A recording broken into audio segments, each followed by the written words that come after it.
오늘 설교 제목이 뭐냐면 왜 기쁜 성탄인가? 왜 기쁜 성탄절인가? 물론 기쁘지요. 선물도 받고 추리도 하고 칸타타도 하고 뭐 성탄절 되면 분위기가 이렇게 떠 있잖아요. 다 기쁘죠, 우리 애들도. 그런데 정작 여러분 자녀들에게 누군가에게 왜 기쁜 성탄절인가 의미 있는 깊은 어떤 설명을 과연 할 수 있을까? 성탄절 신이 되게 되면 성탄절 언어가 있어요. 노랫말이나 또 자주 회자되는 소리에서 성탄절이 되면 성탄절 언어라고 하는 것이 몇 가지가 있어요. 그 중에 하나가 평화입니다. 평화랍니다. 평화가 기쁜 성탄절의 언어예요. 그래서 진정한 성탄절의 의미가 뭐냐? 그리스도께서 이 땅에 오신 진정한 의미가 뭐냐? 한밤중에 말입니다. 천사들이 양떼를 지키고 있는 목자들에게 찾아왔어요. 그리고 아기 예수의 탄생을 알렸습니다. 그런데 그 당시 목자는 어떤 사람인지 아십니까? 우리는 이 그림에 보게 되면, 성화에 보게 되면 목자를 굉장히 미화시켜 놓았어요. 그런데 목자는 심지어 법정에서 증인조차 설 수 없는 정말 천하고 낮은 신분, 아니 사람 취급을 못 받았다니까요. 그런 목자에게 주님 찾아오셨어요. 아기 예수로. 슬픔, 고통, 번민, 인간 이하에 취급받고 있는 그런 목자들에게 하나님은 천사들을 통해서 아기 예수가 탄생했다라고 하는 소식을 접하게 만들었습니다. 그러면서 평화가 왔답니다. 평화. 그러면 예수님이 이 땅에 오시기 전에는 평화가 없었느냐? 있었지요. 그럼 왜 평화가 왔다고 하느냐? 정말 사람들의 마음속에 내면의 평화는 없었어요. 어떤 평화냐면 하나님 없이, 믿음 없이, 예수님 영접하는 거 없이 구원자를 만나지 않고서 평화라고 하는 것은 지금 교회 밖에 있는 사람들의 일시적인 평화예요. 그것은 건강 잃어버리고 재산 잃어버리고 자기 자존심, 명예 모든 걸 잃어버리게 되면 다 사라지는 평화예요. 정작 평화라고 할 수는 없어요. 하나님이 평화를 주러 왔다, 평화가 임했다, 이것은 그런 평화가 아니라 우리 내면의 평화, 마음의 평화, 영원한 평화를 주러 왔다는 겁니다. 물론 예수님이 오셔서 전쟁이 사라진 건 아니에요. 그러니까 전쟁 중에도 예수 그리스도 안에 있게 되면 평화가 있다라고 하는 것을 안겨주기 위해서 오셨다는 것입니다. 다시 말하면 인간의 마음을 사용이 될 때에 오는 평화. 뭘 사용이 될 때 오는 평화라고요? 마음이 참 중요한 거거든요. 마음을 사용할 수 있는 평화를 주러 오셨다는 거예요. 그래서 바울은 빌립보서 4장 4절에서 7절 말씀 이렇게 얘기합니다. 우리 함께 읽어볼까요? 빌립보서 4장 4절에서 7절 말씀입니다. 시작. 주 안에서 항상 기뻐하라. 내가 다시 말하노니 기뻐하라. 너의 관용을 모든 사람에게 알게 하라. 주께서 가까우시니라. 아무것도 염려하지 말고 다만 모든 일에 기도와 간구로 너희 구할 것을 감사함으로 하나님께 아뢰라. 그리하면 모든 지각에 뛰어난 하나님의 평강이 또 예수 안에서 너희 마음과 생각을 지키시리라. 너희들의 마음과 생각을 지키시라. 마음이 참 중요해요. 생각이 참 중요합니다. 그런데 바울이 주 안에서 항상 기뻐하라, 마음과 생각을 지키라, 어떤 환경, 어떤 배경에서 이런 얘기를 한 줄 아십니까? 우리는 상상할 수 없는 상황이에요. 바울이 로마 감옥에서 언제 문이 열리면서 바울을 불러내고 바울을 사형시킬지 모를 그런 상황입니다. 그런 상황 속에서 주 안에서 항상 기뻐하라. 주 안에서. 왜? 임금주, 전능하신 분, 만유의 주, 모든 걸 아시고 다스리시고 채우시고 이루하시고 격려하시고 전능하신 그분은 창조자, 그분은 치료자, 그분은 참 의사, 그분은 선한 목자. 그 안에서 항상 기뻐하라는 거예요. 네, 어때요, 여러분? 출고 신앙생활 10년, 20년, 30년 해 오셨지만 정말 주 안에서 여러분 평안하셨습니까? 주 안에서 항상 기뻐하셨습니까? 아니지요. 환경 따라 달라졌죠. 직장에 승진하면, 연봉이 좀 올라가면, 자녀가 대학에 합격하면, 건강검진을 받았는데 아무 이상이 없다고 하게 되면, 형제간에 뭔가 좀 잘 되어가면, 그러면 평안하고 기뻤지. 내가 몸이 아파서 암이라고 한다? 사업이 부도가 났다? 자녀가 대학에 떨어졌다? 다른 사람들은 다 애들이 합격했는데 내 아이만 떨어졌다? 그래서 여러분 평안합니까? 항상 여러분 기뻐하셨습니까? 아니었죠. 그런데 오늘 성탄절 시즌에 왜 주님은 왜 기쁜 찬송인가? 주 안에서 항상 기뻐하라. 원래 우리는 본질적인 상태가 죄의 상태에서 하나님으로 분리되어 있어요.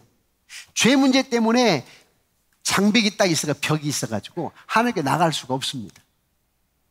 그런데 예수님이 오셔가지고 예수님이 죽고 대신 죽고 십자가에 죽으심으로 말미암아 이 죄의 장벽을 무너뜨렸어. 그래서 내가 하나님께 직접 갈 수가 있는, 교통할 수 있는 관계가 이루어졌어요. 아니, 하나님의 자녀가 되었다니까요.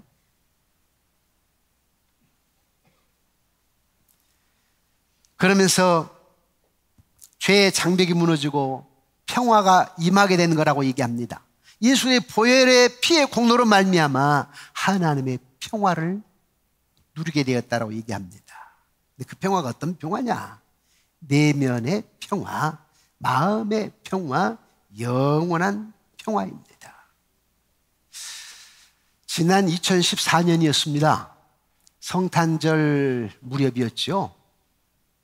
2014년 12월과 그리고 한 두세 주 후인 2025년 1월에 리비아의 콥틱 교회 오늘로 말하자면 크리스찬들, 기독교인들 21명이 납치를 당했습니다. IS 대원들에 의해서. 그때 이 IS 대원들이 영상을 만들어서 영상을 띄웠는데 영상의 제목이 이거예요. 십자가의 나라에 전하는 피의 메시지. 십자가의 나라란 말은 십자가가 있는 나라, 예수를 믿는 나라, 뭐 한국, 뭐 미국, 영국, 뭐 독일 이런 나라를 얘기하겠죠. IS 대원들이 21명을 납치해놓고 참수하기 전에 또 참수하는 장면들, 참수하기 전과 참수하는 장면들, 목을 치는 장면들 영상으로 만들어가지고 그 영상 제목이 뭐냐면 십자가의 나라에 전하는 피의 메시지. 예수 믿으면 다 죽이겠다 이런 뜻이에요. 한번 그 사진 한번 볼까요?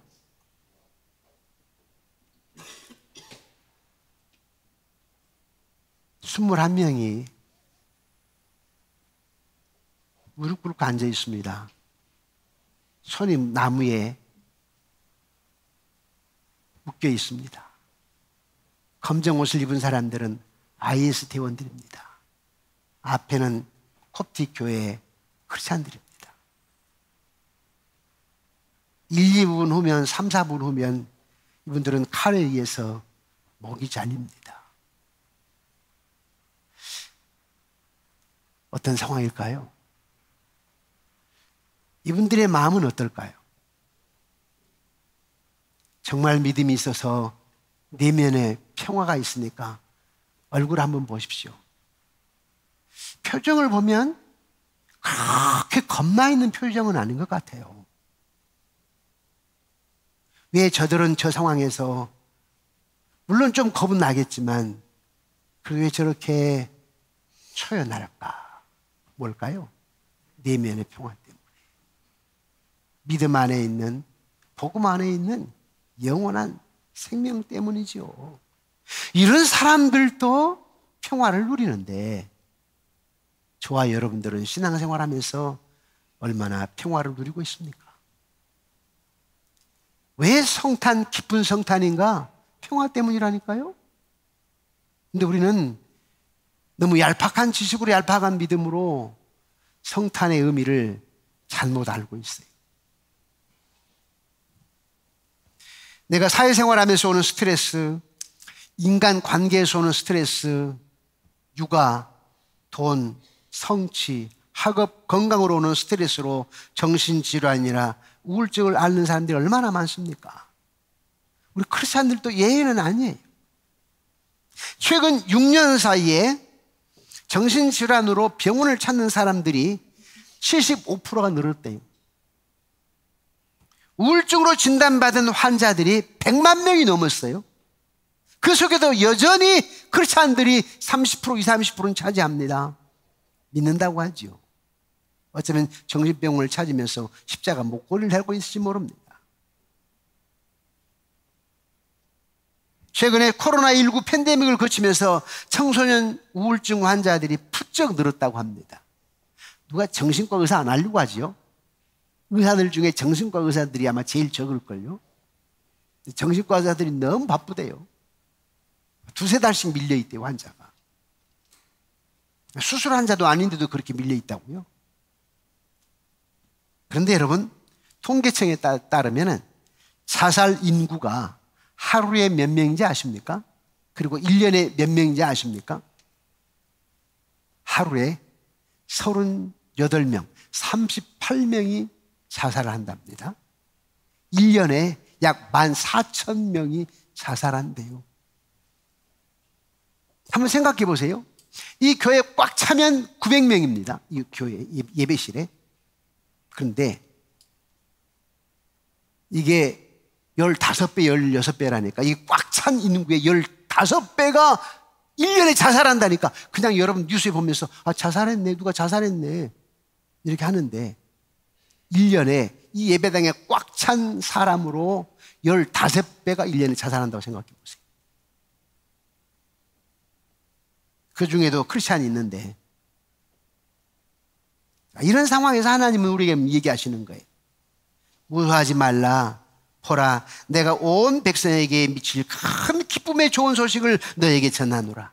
오늘 다윗의 동네에 너희를 위하여 구주가 나셨으니 곧 그리스도 주시니라. 젊은 청소년들, 우울증에 빠져있고 자살한 청년들에게. 근데 왜 자살을 해요? 그건 지금 걱정, 염려, 두려움 때문에. 그러나 하나님은 얘기합니다. 내가 너의 주다.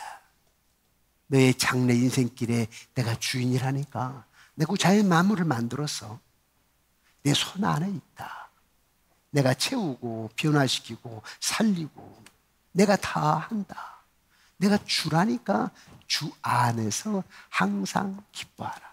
그래서 우리 기독 청년들이 정말 주 안에 주님을 영접하고 믿음 안에 있다고 하게 되면 우리 기독 청년들이 자살할까요? 성탄절 언어는 평화인데 하나님 우리에게 평화를 누리기를 원한답니다. 아멘이십니까? 평화. 해년마다 찾아오는 성탄절. 오늘도 성탄절 시즌을 맞이해서 성탄절 시즌의 첫 설교인데 영원한 평화, 내 마음의 평화, 내 내면의 평화를 누리고 있는가? 만약에 못 누린다면 무엇 때문일까요? 환경 상황 탓이겠지요. 관계 탓이겠지요. 내 생각 때문이겠지요. 그렇다면 정말 내 안에 주님을 내 삶의 주인으로 모시는 거 한번 점검 체크해 보셔야 됩니다. 체크해 보셔야 돼요. 제가 아까 그 사진을요, 컴퓨터에 항상 담고 다니고요, 가지고 다녀요. 왜냐하면, 참수 전에도 그 믿음 안에 저런 평화가 있는데, 내가 목회하면서 나의 목회의 사명이 뭐냐? 평안을 줘야 될 것이고 내 삶에 내가 평안을 누려야 되는데 저 사명을 감당해야 되는데 그것 때문이지요. 물론 부족할 때도 많지만 사명이 그래요.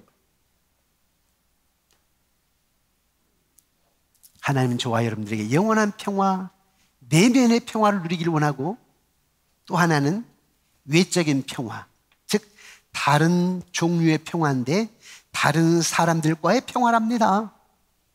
우리가 10계명에 보면 1계명부터 4계명까지가 하나님과의 관계에서 사랑이죠.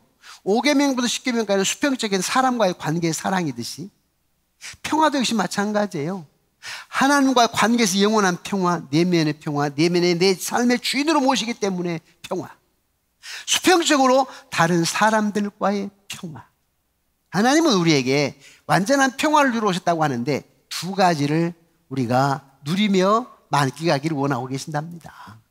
믿음 안에서 주는 내 삶의 전부야 하는 가운데 평화를 누리는 거고, 또 다른 모든 사람들과 더불어 화목, 평화. 여러분 피스메이커예요. 화평케 하는 사람들인데. 그래서 하나님은 우리에게 명령하는 거예요. 끊임없이 싸우지 말라. 우리 청소년들에게 계속해서 말썽 일으키지 말라. 회사에서, 또 국적 나라에서, 가정에서, 때로는 교회에서 문제가 발생했을 때에 더 크게 휘젓지 말라. 왜? 다른 사람과 화목하라, 평화하라. 잘 안 되죠. 서로 피차 부족해서. 그런데 주님께서 이렇게 말씀하셨어요. 골로새 3장 15절에 우리 함께 읽어볼까요? 바울이 이렇게 얘기했습니다. 함께 읽어봅시다. 골로새서 3장 15절 시작. 그때 평강이 너희 마음을 주장하게 하라. 너희는 평강을 위하여 한 몸으로 부르심을 받았나니 너희는 또한 감사하는 자가 되라. 한 몸이에요. 부부간에 한 몸이고요, 또 성도는 한 몸이고, 삼위일체 성부, 성자, 성령 하나님이 삼위일체로 계신 것처럼 교회 안에 성도들은 교회의 지체로서의 한 몸이다. 한 몸으로 부르심을 받았으니 평화하라. 그렇기 때문에 우리가 어떤 이유로든 평화하지 않는다면 진정한 성탄의 의미를 모르는 거예요. 왜 기쁜 성탄인지 설명할 수 없어요. 그래가지고는 왜 기쁜 성탄인지 설명할 자기가 없을 거라. 하나님의 평화란 하나님의 뜻에 순종한 결과로서 얻어지는 평화입니다. 하나님의 평화란 하나님의 통치에 대한 확신에서 오는 평화입니다. 사업을 시작해 놓고 될까 안 될까? 남편이 사업을 시작했는데 아내가 옆에서 걱정거리만 염려만 한다고 할 것 같으면은 그 아내는 교회 가서 금식 기도를 하든 철야 기도를 하든 뭐 작전 기도를 하든 성경을 1독을 하든 아니면 1년에 3독을 하든 왜 성탄에 기쁜 의미가 있는가 모르는 사람이에요. 적어도 섭리하신 하나님, 내 마음에 계신 하나님, 내 남편 안에 계신 하나님이 하실 거야 라고 하는 가운데서 남편을 위로하고 소망을 붙들어주는 사람이 진정한 성탄절의 의미를 아는 사람이고 진정한 내면에 평화가 있는 사람이지, 어떤 상황과 환경 가운데서 걱정하고 염려하고 불안해하고 자기 생각을 얘기하고 남편에게 화내고 말이죠. 이러면 그 사람은 왜 기쁜 성탄절인가를 사실은 실제화시키지 못하는 사람이죠. 실제화시키지 못하는 사람. 사랑하는 성도 여러분, 우리는 건강 이상 때문에 염려가 있을 수 있습니다. 우리는 관계에 대한 문제로 근심이 있을 수가 있습니다. 우리는 재정적인 어려움으로 근심이 있을 수가 있습니다. 평화가 없을지 모르지요. 하지만 성경은 하나님께서 우리에게 말씀하십니다. 완전한 평화를 주러 왔노라. 이게 성탄절의 의미입니다. 이 추리 그냥 보는 것만의 의미가 아니라 성탄절의 의미는 하나님과의 관계에서 완전한 평화, 내면의 평화, 다른 사람과의 관계에서 내면의 평화, 이해와 용서와 사랑 가운데 내면의 평화. 예수 믿는 사람 60대, 70대가 교회를 다니면서 남편을 보면서 아내를 보면서 아이 왼수 하면 되겠습니까? 그럴 수는 없는 거예요. 그런 사람은 실제 내면의 평화를 실제화시키지 못한 사람이죠. 정작 성탄의 의미를 모르는 사람입니다. 평화를 주시러 예수님이 탄생하셨답니다. 그런데 그 평화가 여러분 지금 내 마음속에 없다면 나에게 성탄절의 의미는 없습니다. 내 마음속에 평화 실제화시킬 수 있는 찬양이 있는데요. 여러분 찬양 한 장을 하더라도 좀 실제화시켜야 될 텐데, 실제화. 내 영혼의 그 깊은 데서 맑은 가락이 울려나네. 하늘 곡조가 언제나 흘러나와 내 영혼을 고이싸네.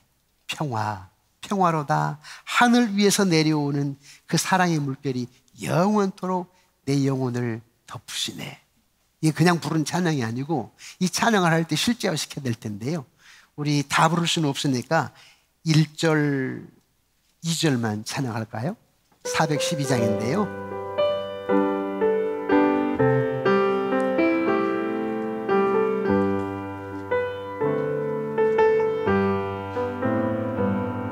내 영혼의 그 깊은 데서 맑은 가락이 울려나 하늘 곡조가 언제나 흘러나와 내 영혼을 고이사네.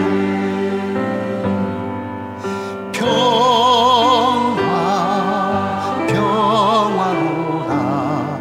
하늘 위에서 내려오네. 그 사랑의 물결이 영원토록 내 영혼을 덮은. 내 마음속에 솟아난 이 평화는 내 마음속에 솟아난 이 평화는 깊이 묻힌 보혜로다. 나의 보화를 되뇌어 가져갈 자 그는 없으리라. 평화로다.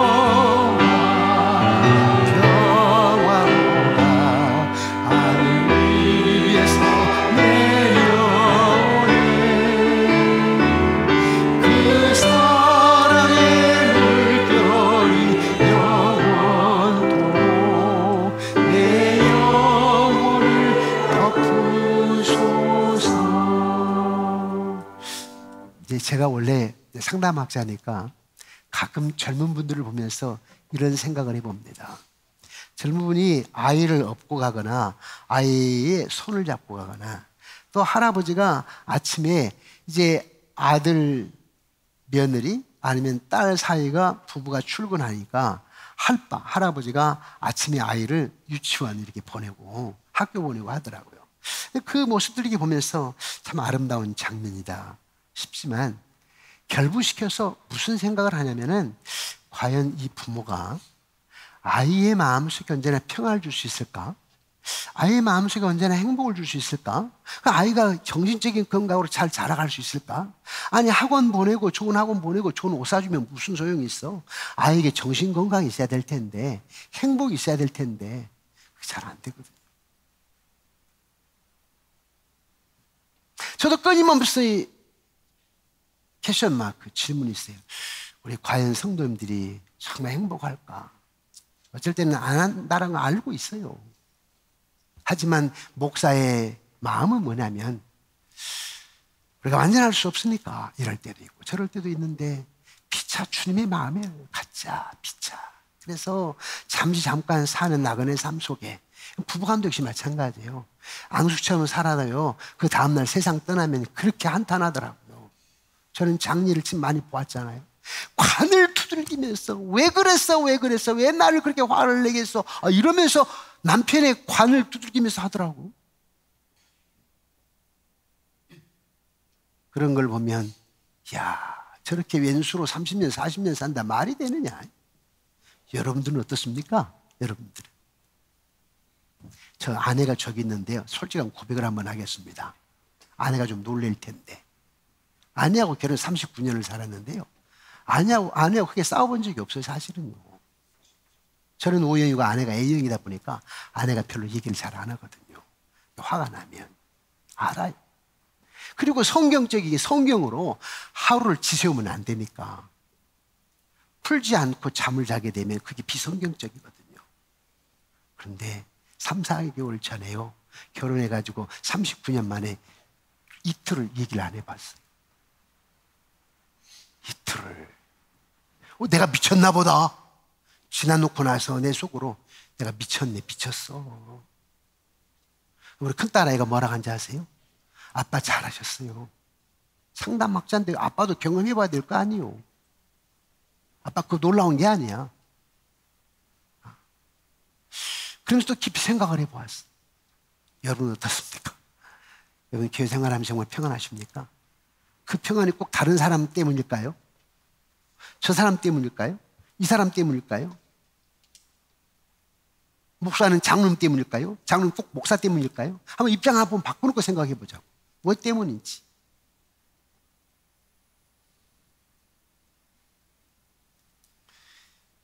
지금 일어나고 있는 모든 일이 기뻐할 수 없는 처지라도 하나님 주 안에서 항상 기뻐하랍니다. 왜요? 주님 결코 실패하지 않거든요. 왜요? 주님 결코 변하지 않아요. 사람은 변합니다. 사람 변해요. 그러나 하나님은 변하지 않습니다. 주님은 항상 사랑합니다. 인간의 사랑은 변합니다. 변해요. 그러나 하나님은 항상 사랑한답니다. 그래서 주 안에서 기뻐하라는 거예요.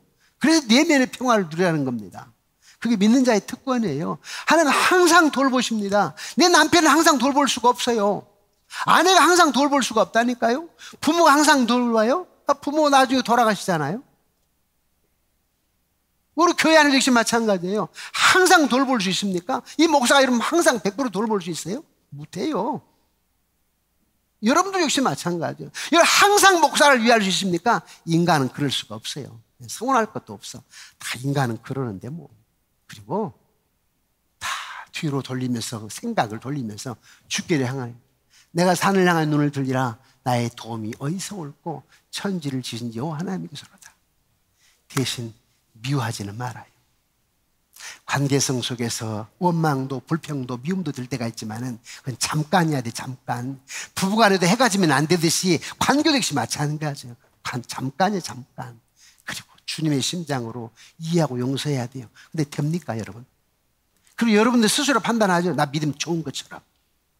그거 안 되는데 저분 믿음 좋다고 하잖아요 여러분. 관계가 회복이 안 되는데. 지금 여러분 묻겠습니다. 여러분 마음 스스로 한번 답해 보세요. 지금 여러분 다 용서됩니까? 다 이해가 됩니까? 다 사랑이 됩니까?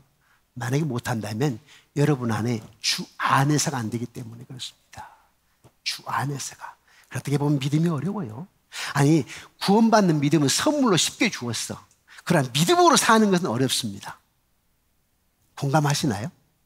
아니 여러분 영원한 생명 주는 것 자녀를 되게 하는 그 믿음의 선물은 공짜. 그러나 그 뒤에 하나님의 자녀가 되어서 여러분 믿음으로 살아가는 것은 안 돼. 여러분이 해야 되기 때문에. 근데 나는 한없이 부족하거든. 그죠 여러분? 그래서 항상 하나님 우리에게 항상 깨어서 기도하라고 하는 거예요. 기도와 간구하라는 거예요. 기도 안 하고 간구 안 하고. 그래서 기도하며 간구하는 건데 주님 심장 갖지 않으면 안 되는 거예요.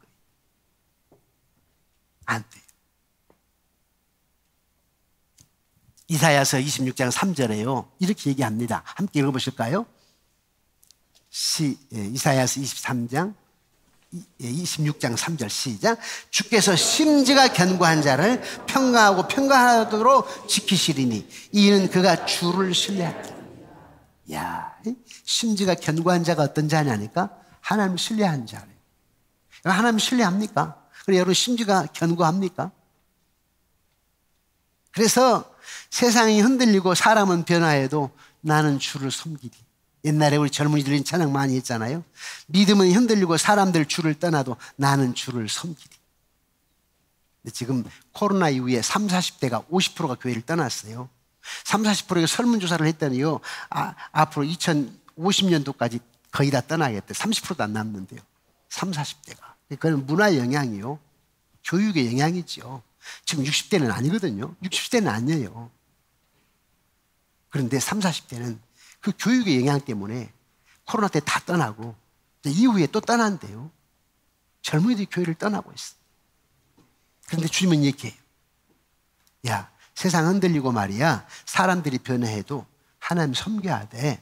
주 안에서 내가 평화를 주러 왔다니까. 내가 책임져 줄게. 왜 교회 떠나냐? 먹고 사는 문제 때문에, 쾌락 때문에. 어디서 쾌락이 오는데? 세상에서 오는 거니까. 교회보다 세상 즐거움이 얼마나 많아요. 요즘 우리 주일학교 아이들, 중고등부 아이들 말입니다. 옛날에는 교회가 얼마나 동화, 얼마나 재밌어요. 근데 지금은 교회보다 교회 밖이 즐겁잖아요. 그럼 교회 오겠어요? 그러나 우리는 뭐예요? 항상 주 안에서 기뻐하라. 우리의 기쁨을 하나님 안을 찾는 거예요. 세상 그 무엇에서가 아니라. 오직 믿음으로 내가 살리라. 혹시 이 찬양 오랜만에 한번 찬양할까요? 세상 흔들리고 사람들은 변화해도 나는 주를 섬기리.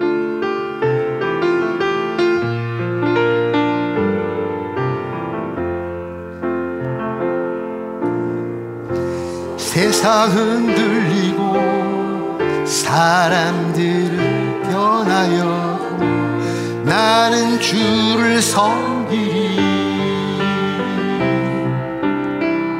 주님의 사랑은 영원히 변하지 않네. 나는 주를 오직 믿음으로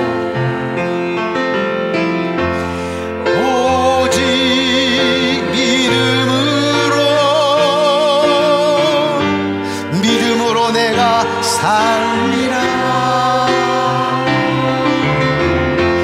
오직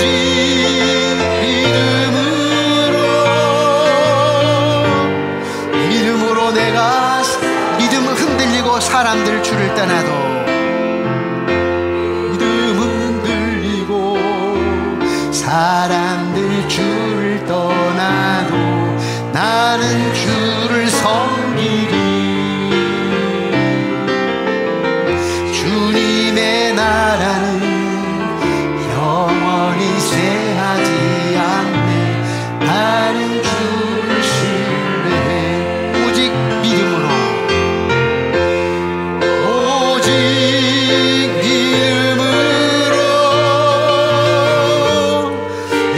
내가 살리라.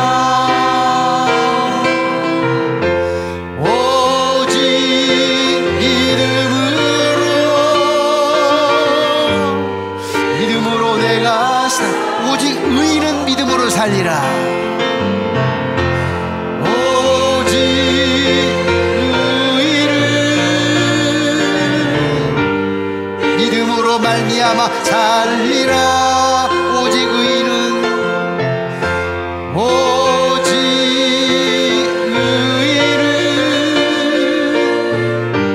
믿음으로 말미암아 살리라. 여러분, 여호수아가 이런 얘기를 했죠. 너희들이 말이야, 강 건너의 신을 섬기던, 여기에 있는 신을 섬기던 나와 내 집은 여호와만을 섬기겠다.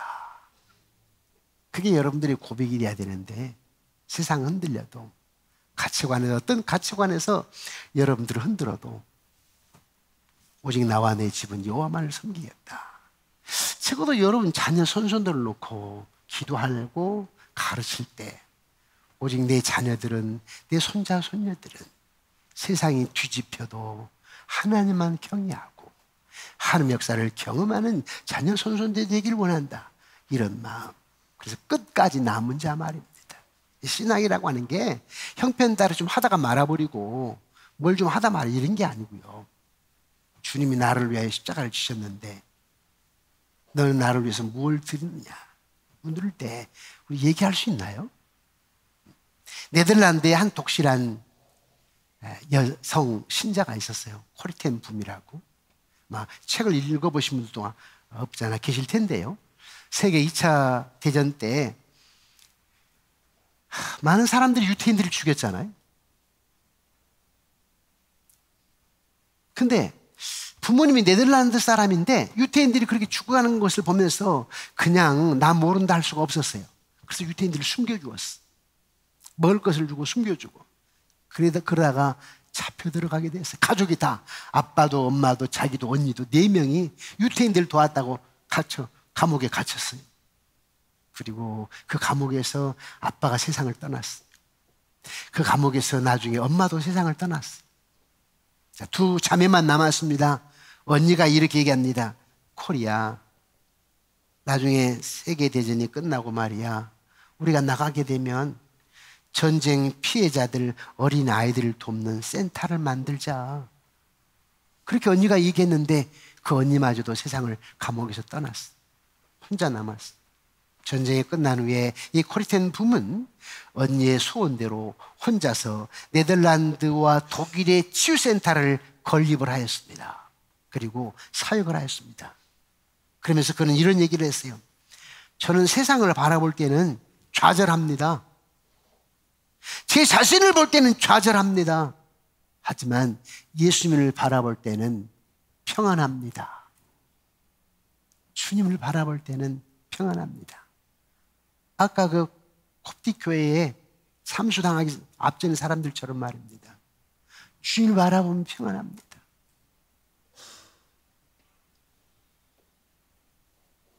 여러분, 문제가 없는 상태가 평화가 아니에요.